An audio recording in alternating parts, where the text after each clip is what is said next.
Oggi vi faccio vedere come preparare daifuku, mochi ripieno di marmellata di fagioli rossi.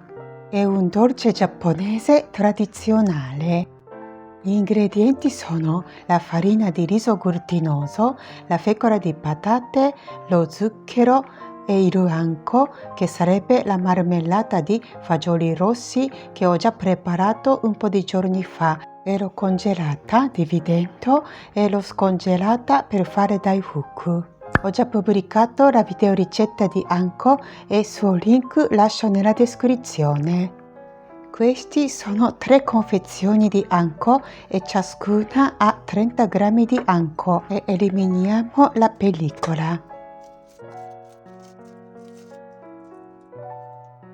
Vi farò vedere in 2 modi per preparare i mochi al vapore e con il microonde. Per la ricetta come oggi, per fare 3 pezzi di daifuku, uso questo cestello in bambù e scegliamo una ciotola che può stare all'interno anche quando chiudiamo il coperchio. Questo cestello ha un diametro 20 cm e questa ciotola quadrata ha 14 cm a lato. Questa è una confezione di farina di riso glutinoso. Possiamo trovarla sia in un negozio di alimentari orientali che online e non contiene il glutine se il suo nome ci inganna. E non confondete con la farina di semplice riso che si può trovarla anche in un supermercato. Solo utilizzando la farina di riso glutinoso possiamo fare i mochi che fanno un effetto ancora più morbido e appiccicoso. Mettiamo 50 g di farina di riso glutinoso nella ciotola più grande, 12 g di zucchero e 75 ml d'acqua. Li mescoliamo bene con la frusta.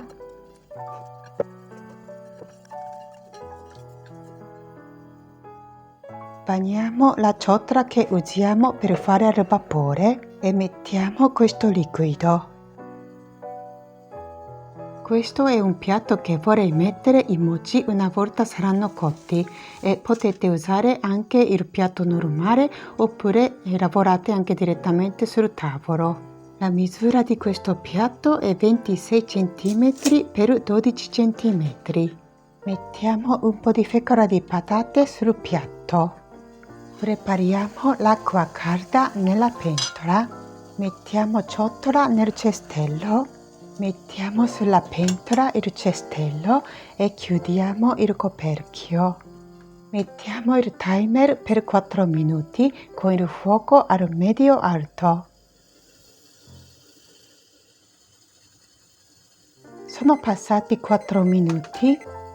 Lo spostiamo e mescoliamo l'impasto con la spatola bagnata. E lo rimettiamo sulla pentola con il coperchio e cuociamo altri 3 minuti. Sono passati 3 minuti, spegniamo il fuoco. Mescoliamo un po' questo impasto con la spatola bagnata. E lo mettiamo sul piatto. Spolveriamo leggermente parte sopra di mochi. Mettiamo fecola di patate anche sulle mani e lo cerchiamo di allargare, soprattutto allungare l'impasto. Per poter lavorare in meglio, ogni tanto spolveriamo la fecola di patate e lo dividiamo in 3. Mettiamo uno sulla mano. Mettiamo una pallina di anko sul mochi e lo chiudiamo. L'impasto di mochi è molto appiccicoso e non è difficile da chiudere. Questa parte che l'impasto era troppo sottile si vede anko. In questo modo prepariamo anche altri 2. Rimangono morbidi per 2 giorni coprendo con la pellicola, anche in frigo. Se conservate fuori dal frigo, assicuratevi che non sia una temperatura oltre circa 23 gradi.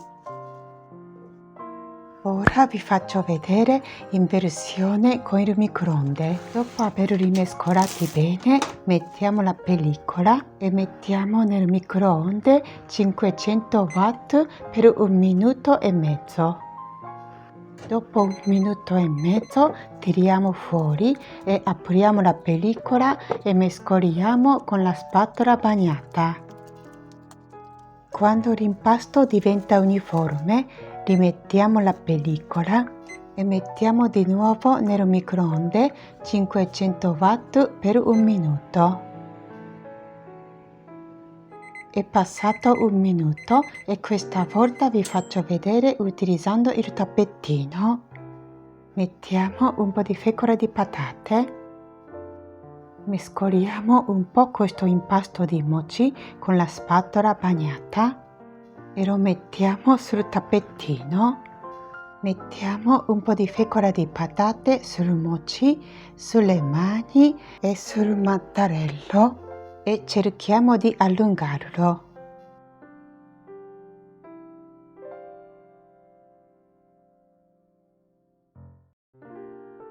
E lo dividiamo in 3. Sulla mano mettiamo mochi e una pallina di anco e lo chiudiamo.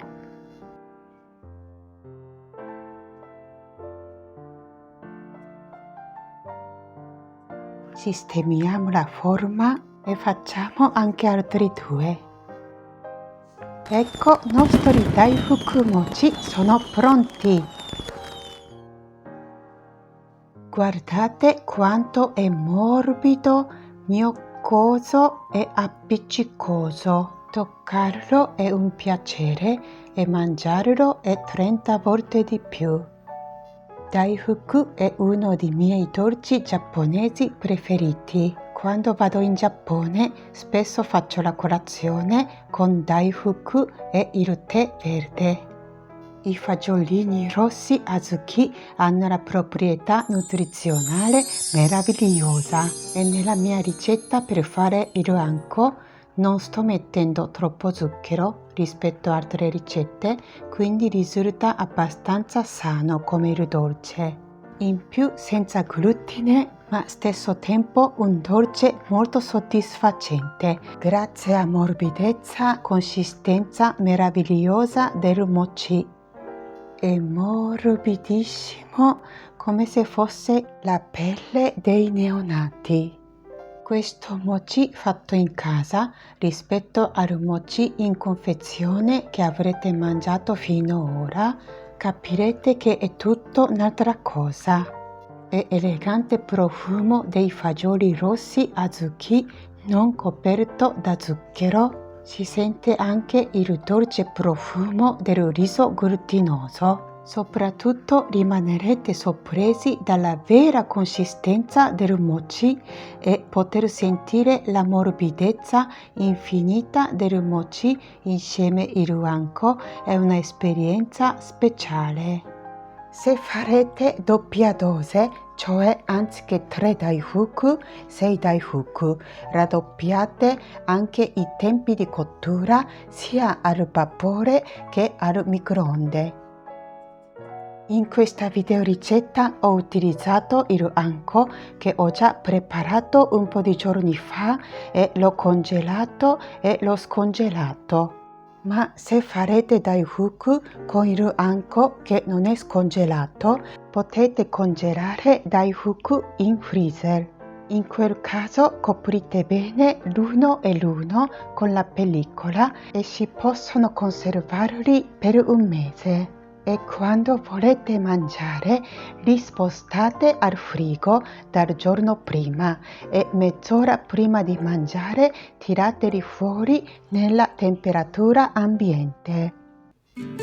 Questo video termina qui. Se vi è piaciuto potete lasciare un like o un commento per farmi sapere cosa ne pensate. E se non volete perdervi i prossimi video potete iscrivervi al mio canale cliccando sul pulsante iscriviti qui sotto. Ci vediamo presto con la prossima video ricetta. Ciao a tutti!